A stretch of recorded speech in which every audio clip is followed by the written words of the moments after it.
सभापति महोदय, No accusation against सदन chair. में आज वर्ष 2021-22 की पूरक अनुदान मांगों पर चर्चा हो रही है। मेरे से पूर्व विद्वान वक्ताओं ने अपनी बात रखी। इस पे सरकार के बजट को लेकर विस्तृत से कई बातों को मान्य साथी सदस्य ने रखा। वर्ष 2021-22 की पूरक अनुदान मांगों के दूसरे बैच के तहत 3,73,761 करोड़ रुपए के सकल अतिरिक्त व्यय को अधिकृत करने के लिए संसद की मंजूरी मांगी गई है। सभापति महोदय, मैं अपनी बात किसानों के सामने आ रही समस्या शुरू करूंगा। आपने उप मांगों में उर्वरक सब्सिडी के लिए 58,430 करोड़ के अतिरिक्त खर्च की बात कही, लेकिन इस वर्ष फसलों के बुआई से पहले डीएपी की भारी किल्लत और बुआई के बाद यूरिया की भारी कमी से मेरे राजस्थान सहित कई राज्यों के किसान जूझ रहे हैं। राजस्थान में जगह जगह आंदोलन हुए। कांग्रेस की सरकार ने किसानों पर लाठियां भी बरसाई। कई जगह पे सरकार को ध्यान देने की जरूरत है। सभापति महोदय, मैं वित्त मंत्री जी का ध्यान उनके बजट भाषण की तरफ आकर्षित करना चाहूँगा, जिसमें उन्होंने कहा कि हमें 1 करोड़ लोगों को उज्ज्वला योजना से जोड़ेंगे। मैं उन्हें याद दिलाना चाहूँगा कि आप गैस कनेक्शन दे देंगे, सिलेंडर दे देंगे, लेकिन सिलेंडर के दामों में जो बढ़ोतरी हुई है उसे वो कैसे वहन कर पाएगा। आपने उपचुनाव में कई जगह हार का सामना इसलिए भी करना पड़ा। पेट्रोल डीजल की कीमत में कुछ कमी की है, लेकिन इससे जनता को राहत नहीं मिली, क्योंकि अंतर्राष्ट्रीय मार्केट में क्रूड ऑयल की कीमतें देखें और 2014 में एनडीए की सरकार की शुरुआत के समय के भाव देखकर तुलना करते हम पाएंगे कि भाव आसमान छू रहे हैं।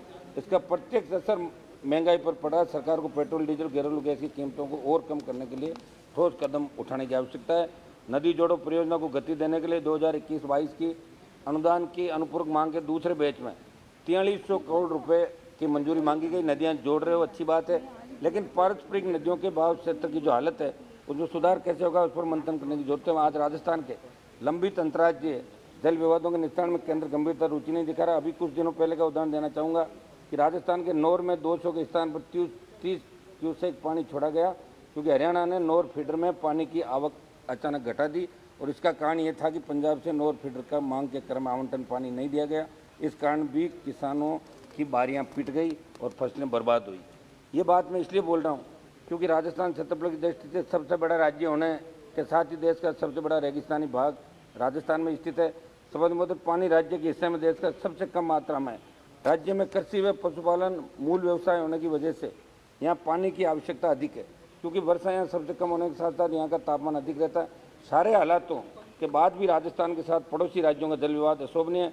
रावी ब्याज समझौते के अनुसार पंजाब द्वारा राजस्थान को किसी का पानी नहीं देना, भरतपुर जिले में यमुना का पानी कम पहुँचने व यमुना बोर्ड के निर्णय के क्रम में राजस्थान को उसके हिस्से का जल आवंटन नहीं होने जैसे विवादों के कारण राजस्थान को उसके हक का पानी नहीं मिल रहा है।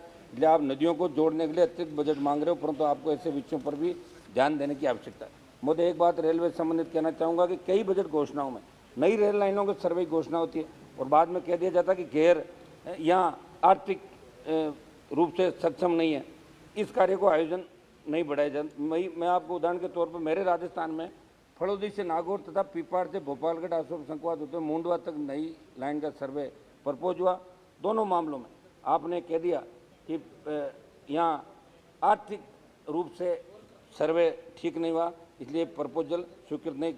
वह प्रधानमंत्री जी को सदन के माध्यम से कहना चाहूँगा, एक तरफ हम रेल को सेवा बताते हैं, दूसरी तरफ गैर अर्थ बताकर परियोजना को मूर्त रूप नहीं देते। ऐसे में केवल एक निजी कंपनी की सोच की तरह केवल शुद्ध मुनाफे की तरफ ही क्यों ध्यान दिया जाता। दोनों लाइनें जनित में अच्छा कदम होगा, लेकिन आपने एक कारण बता दिया कि इस प्रकार की वर्षों लंबित पुष्कर मेड़ता रेलवे लाइन को भी मूर्त रूप नहीं दिया जा रहा है। मेरे संदेश से नागौर के नागौर, लाडनू, कुचामन, डीडवाना, मकरान, नागौर जिले के मेड़ता और डेगाना में स्थित रेलवे स्टेशनों पर बुजुर्ग व बीमार यात्रियों के लिए एस्केलेटर लिफ्ट लगाने की मांग की। रेल मंत्रालय से यहाँ यात्री भार कम होने का हवाला देकर नियमों में नहीं आने की बात कह दी गई। फिर आप कैसे कह रहे हैं कि रेल सेवा का जरिया है? यदि ऐसे नियम है तो उसमें शिथिलता दी जाए। और एक मेरी मांग है कि ट्रेनों में सामान्य कोच में सामान्य टिकट देने की प्रक्रिया तुरंत शुरू किया जाए। इससे गाँव के गरीब लोगों को समस्या आ रही है। साथ ही रेलवे की विभिन्न लंबित भर्तियों को पूरा किया जाए, रेलवे में नई सरकारी नौकरियों का अवसर सर्जित किए जाए। एक मिनट सड़क परिवहन और राजमार्ग मंत्री द्वारा वर्ष 2015 से लेकर 17 के House has to adjourn 7 o'clock. 2 more speakers are there. Please, already exhausted 5 minutes. तो अभी तो 5 Please, मिनट नहीं है please. मुझे, तो उनको तो 12 1 मिनट minute, दिया। please, 1 minute. 1 मिनट सर, परिवहन और राजमार्ग राज्य आप तोड़ दे तो बीच में क्रम मेरा 2015 से लेकर 17 के मध्य उनके राजस्थान से जुड़े दौरों में की गई घोषणाओं की तरफ ध्यान आकर्षित करना चाहूँगा कि राजस्थान में 50 सड़क मार्ग जिनकी लंबाई 4772 किलोमीटर, जिससे फलोदी से होकर मेरे संसदीय क्षेत्र नागौर के नागौर, तरनाव, खाटू, नारायणपुरा होते हुए दूदू दौसा खंड भी शामिल उन्हें घोषित करने की सैद्धांतिक सहमति दे दी गई। उन घोषणाओं को फिर क्रियान्वयन नहीं हुआ, इस पर ध्यान देकर राज्य सरकार में घोषित किया जाए। शब्द मैं इस मौके पर यह भी पुनः कहना चाहूँगा कि शिक्षा स्वास्थ्य से कई विषय राज्य से संबंधित है, लेकिन केंद्र को प्रत्येक बात ये कहकर नहीं टालनी चाहिए कि राज्य का विषय। राजस्थान की कुछ मांगों को सदन रखकर अपनी बात समाप्त करूंगा। राजस्थान के जोधपुर और बीकानेर में हवाई सेवाओं का विस्तार किया जाए। दोनों स्थान धार्मिक, पर्यटन और सामरिक दृष्टि से महत्वपूर्ण है और दोनों ही स्थानों से केंद्र में मंत्री भी है, जोधपुर बीकानेर से। राजस्थान में एक मिनट, राजस्थान में कुचामन से डीडवाना, फलोद, नागौर, नागौर जाइल होते हुए फास्ट पटराओं में डीडवाना तक नई रेलवे लाइन के सर्वे प्रपोज करके स्वीकृत रेलवे लाइन हेतु दी जाए। ये रूट भी धार्मिक, पर्यटन और सामरिक दृष्टि से महत्वपूर्ण है। समझ महोदय, एक मेरे वहाँ की बहुत बड़ी मांग है, जो दुनिया भर के अंदर नागौरी पान में थी, जो गुणवत्ता, सर्वश्रेष्ठ गुणवत्ता की न केवल भारत बल्कि पूरे विश्व में केवल मेरे संसदीय क्षेत्र नागौर में उत्पादित होती है। मेरी सरकार से मांग है कि नागौर की पान मेथी, जिसे कसूरी मेथी भी कहते हैं, उसे नागौर के। Please finish. एक मिनट साहब, ऐसे क्या कर रहे हो आप? बिल्कुल No, I have to close by 7 o'clock. हमने आप पे तो कभी कोई please. ध्यान ही नहीं दिया है, बैठे रहते हो 1 आराम second, please. Finish. से। अब बात तो समाप्त करना दो साहब। नागौर के नाम से जीआई टैग दिया जाए। 2018-19 में 53,026 क्विंटल व 2009-20 में 55,535 क्विंटल मेथी का उत्पादन नागौर में हुआ। Janaर्दन सिंह सिंगरीवाल. एक मिनट बात समाप्त करने दो।